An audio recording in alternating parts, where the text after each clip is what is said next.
Greetings travelers, I am Nyckelhypa. Welcome to a new series on my channel, where I scrutinize movies I dislike while messing around in Microsoft Paint. Today we'll be looking at the Twilight saga Eclipse. Trust me, this will be fun. For what it's worth, Eclipse is the best Twilight film. Which is a bit like saying The Return of the King is the worst Lord of the Rings film. It's not saying much, because the quality, or in this case the lack of quality, is rather consistent throughout the series. The absurdity and hilarity that has made Twilight movies infamous starts with the opening scene in this case. This is Riley. He gets frightened to death, beaten to death, and beaten to undeath by Victoria in the film's intro. This makes about as much sense as eating lead paint chips as a breakfast cereal. Later on in the movie, they reveal Victoria turned Riley into a vampire so that he would fall in love with her and assist her in getting revenge on Bella. I have to ask, what or who gave Victoria the impression that the way to get someone to fall for you and then do reconnaissance for you and even kill for you was to scare them, torture them, and then turn them into a blood-hungry monster that can no longer approach any of their family or friends without feeling an overwhelming desire to kill them? And what sense does it make that it worked? I mean, if Victoria had burnt down Riley's house and killed his family before scaring, torturing and changing him, would that have made Riley Cyrus even more loyal? Holy filifionka, people often talk about Edward and Bella's relationship being abusive, but this is freaking next level. Well, at least now we all know that if we fancy someone, we can just kick them right in the face and get a relationship going immediately. Great message, creators of Twilight. Great message indeed. In the next scene, we see Bella and Edward sitting in a field of flowers, trying to catch as many ticks as possible before the season ends. Edward awkwardly asks Bella to marry him, but she's having none of it. Dude, just punch her in the gut, or rip out her fingernails. Did you learn nothing from the previous scene? Anyway, let's skip the boring talking parts and get to the meat and potatoes of the film. Truth is, I'm making the first episode of my new ridiculous review series about Twilight Saga Eclipse because it is the only film in the franchise where enough happens for me to even create a review. In case you've forgotten the riveting story of Eclipse or have never seen the film, here's a swift summary. A vampire named Victoria wants to kill Bella to avenge Edward having killed her boyfriend Bozumza. I think his name was actually James, but I don't remember for sure. Because Edward's stepsister Alice can see into the mind of Victoria, Victoria needs another person, preferably a vampire, to make all the decisions for her. She turns Riley McFiley into a vampire and then orders Riley to create an army of newborns, fresh vampires, intending to lead them on a mission to go kill Bella, Edward and the entire Cullen clan. The Cullens find out about the plan and form an alliance with Jacob and the other shapeshifters to defeat the newborn army. I hesitate to say that the film explores any themes, but there are at least hints of themes like overcoming old grudges and not rushing into life-changing decisions. It's all very surface level and honestly not particularly well written or engaging. So let's get to the fun stuff and look at how almost nothing makes any sense and how all the side characters are more interesting than Edward and Bella. Victoria supposedly turned Riley and ordered him to build an army so that the Cullens wouldn't find out she was coming to kill everyone. So why did she show up? To have a running contest with the Cullen clan all alone and put herself in mortal danger? What was that? I have to wonder if this scene was not in the book and the filmmakers only invented it to break up the monotonous flow of scenes where people just talk. It's a completely pointless scene otherwise, and in it, Victoria comes close to being caught or killed more than once. Was her intention to cause a clash between Edmund and the shapeshifters? If so, how did she know Edmund would follow her into the wolves' territory? The wolfy, shapy, shifty folks and vampires already hated each other, so what was the point of that? Also, the direction and cinematography in this scene are kind of cool, but the way the scene started looked silly beyond belief, with 6 people just standing in the middle of the forest at night in casual clothing. I understand vampires can travel super fast and don't feel cold, but it just looks so damn goofy. The next goofy thing the film reveals to us is called imprinting. Jacob describes it to Bella, and it sounds a lot like being in love. Actually, it sounds exactly like being in love. So what's the point of the concept of imprinting? I guess it's in the film to manipulate the audience into feeling sorry for Jacob, but the only reason anyone should feel sorry for Jacob is that I've crippled his nipples in this screenshot. Jacob actually says something interesting in one scene that follows the Victoria chase. He claims vampires aren't alive and behaves like it's a dreadful way to live. Wait, no, that doesn't make much sense. Anyway, Rosalie later expresses a similar attitude towards vampirism. She basically gives the impression that she wishes she had died rather than become a vampire. I feel the need to challenge this view. The Twilight world vampires differ from classical vampires. They don't burn in the sun. They have superhuman abilities, and some are even X-Men level hero type individuals. That's not a bad way to exist. It's clearly better than being mortal in many significant ways. Also, if vampires need to feed on blood, then they have at least some kind of metabolism going on. I don't think we can even consider Twilight vampires cursed, undead creatures. They're more like immortal superheroes that can only consume one kind of food. What's so terrible about that?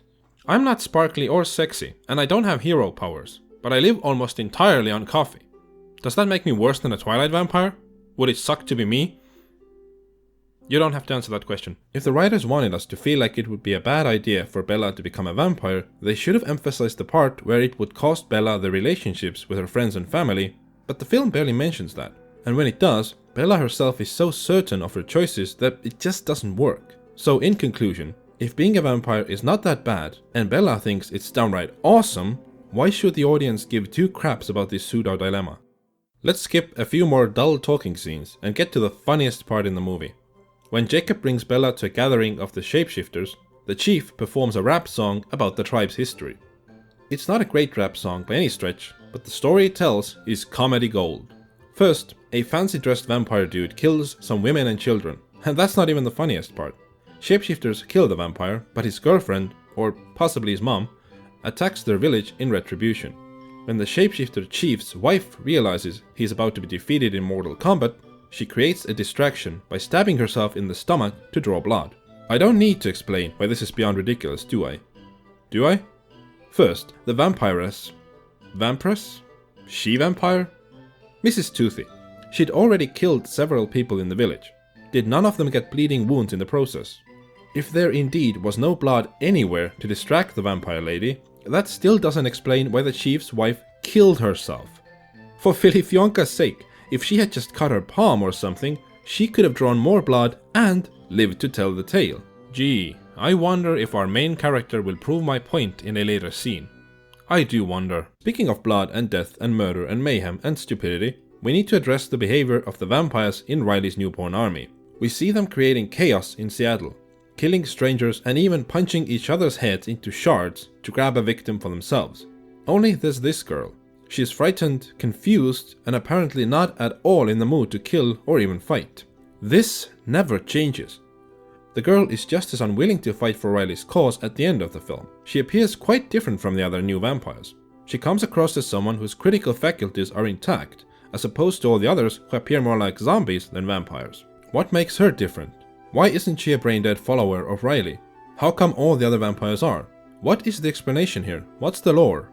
It's a little too contrived and convenient for my tastes that the new vampires behave exactly how the plot requires them to, with no in-universe explanation given at all. So, let's get back to something funny as hell. The Cullens learn that there's an army of newborns being created in Seattle. And Edward is so freaking stupid, he suggests that the Volturi, who are sort of like a corrupt and self-serving government of the vampire world, created the army to kill all the Cullens except Alice and Edward himself. Edward says that the Volturi want him and Alice to join them, but they know they won't do so as long as their family is alive. Notice how Edward thinks vampires are alive after all. Anyway, the point is, Edward thinks the Volturi think that he and Alice will join them if the Volturi kill their family. I'm not making this up. Watch the film for yourself. This is something that Edward brings up as an actual possibility. The Volturi thinking that the people who won't join them otherwise might just join them if they kill their family is something that Edward thinks is a legitimate plan the Volturi might be hatching. I don't even know what to add. This is too dumb for me to comment on it any further. To hell with this, let's move on. Jacob kisses Bella against her will, because he is a creep. All the scenes with Bella and Jacob alone just make me feel uncomfortable. Though it's almost worth it for the moment where Jacob is forced to explain, "I kissed Bella, and she broke her hand, punching my face." It just makes me laugh my ass off. The lines are so basic and lame. The delivery is stiff and dry. It's hilarious. Jacob is still a massive creep. One of the more significant problems with the Twilight films, and this one in particular, is the fact that the side characters and their backstories are more entertaining and have much more depth than our main characters and the story at hand. I could see Rosalie's story of an avenging vampire bride-to-be being a much more intriguing and tragic character study and action film than any films in the Twilight saga. Same with Jasper's tale of being used and corrupted by Maria, and eventually loved and redeemed by Alice. There are stories worth experiencing in the Twilight Saga. They're just not the stories we get. Instead, we get two of the most boring characters ever making the most selfish decisions, and the film expects us to care. I find it easier to care about the health condition of Ed Sheeran's toenails than these two. Another thing that annoys me in a "this could have been good" way are the Volturi. They're cool. I mean, they're pretty emo, but they're cool. The Volturi had potential to be really imposing and menacing villains, but they're underused. They don't even do anything in the fifth and final film, because the battle in Breaking Dawn Part 2 is nothing more than a vision brought about by Alice's telepathic abilities. Back to this film and how much it sucks. Jasper explains the idea behind an army of freshly turned vampires to the shapeshifters, and the Cullens take part in pretend battles against one another to teach them how to succeed against the newborns.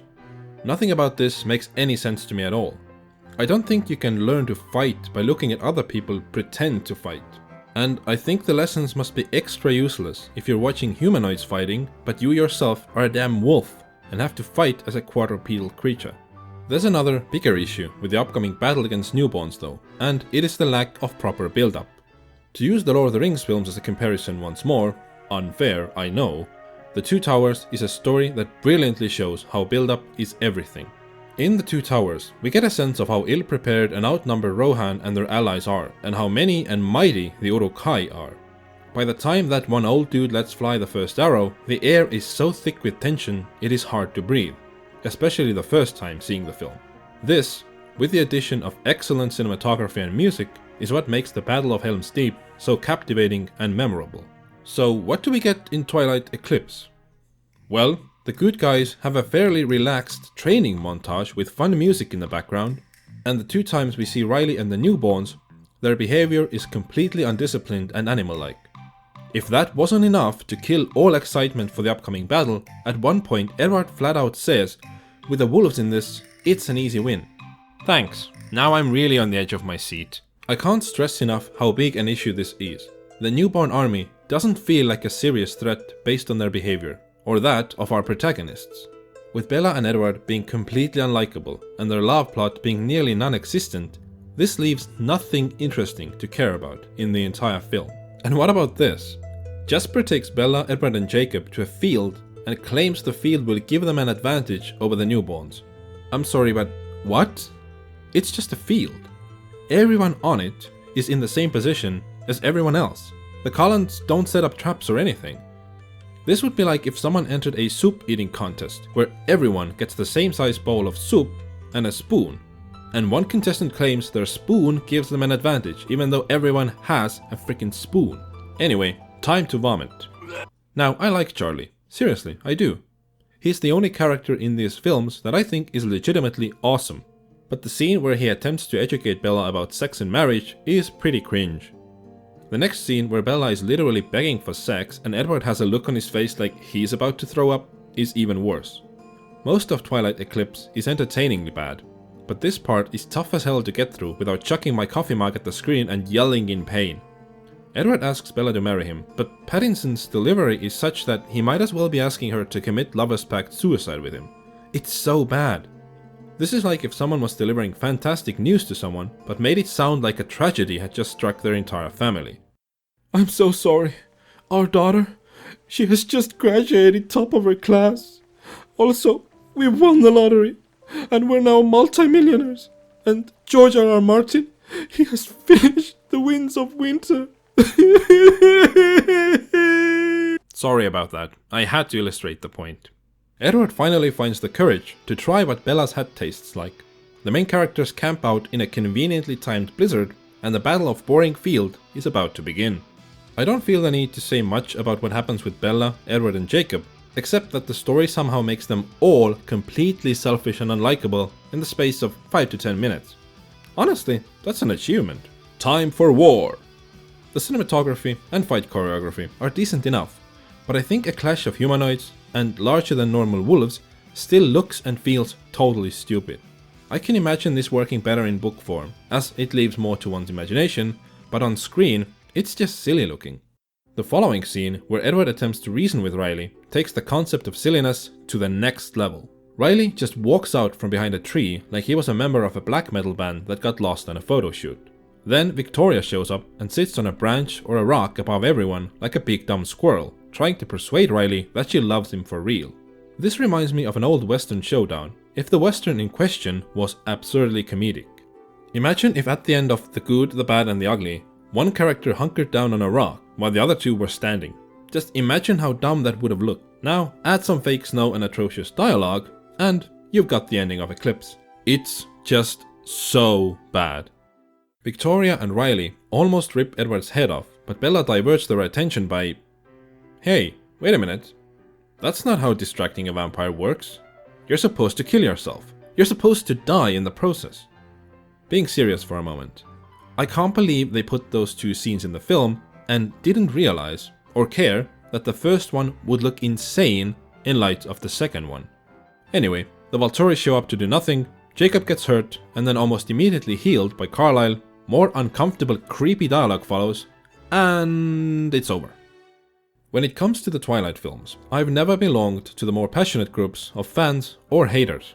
I don't think any of the films are good, but I'd say that this third one had potential. It's just that because of the source material, or possibly even despite it, the writers buried all the elements that had potential in nonsense and dullness. It's been said a million times, but the love story is terrible and completely unengaging. The lead actors have no chemistry. The decent writing of the side characters and their backstories emphasizes the lackluster writing of the main plot. Newborns never feel like a genuine threat and end up easily defeated. Nobody dies, no one barely even gets hurt. Bella loves both Jacob and Edward, but it's not a problem apparently, and the whole thing is essentially a complete waste of time from a storytelling perspective. Some may say that if there's a redeeming quality to Twilight Eclipse, it's the soundtrack. And yes, there are some legit bangers in this film. Is that how the kids speak nowadays? Not good songs, but legit bangers? I don't know, I'm getting old. Anyway, I love All Yours by Metric, the first song that plays over the credits. An excellent piece of indie songwriting, that one. Regarding the score music, I adore Howard Shore unreasonably much, but I feel like he phoned it in for this one. The music in the film feels like leftovers from the excellent Fellowship of the Ring score. It's honestly nothing special at all, given what Shore is capable of when he's inspired. So, there it is. We've reached the end of my little movie criticism / Microsoft Paint stupidity experiment. I'd like to improve on this concept and turn it into a series, so I'll be working on that. Thank you for watching. May you always find great art to enjoy, and may you never run out of coffee and cookies.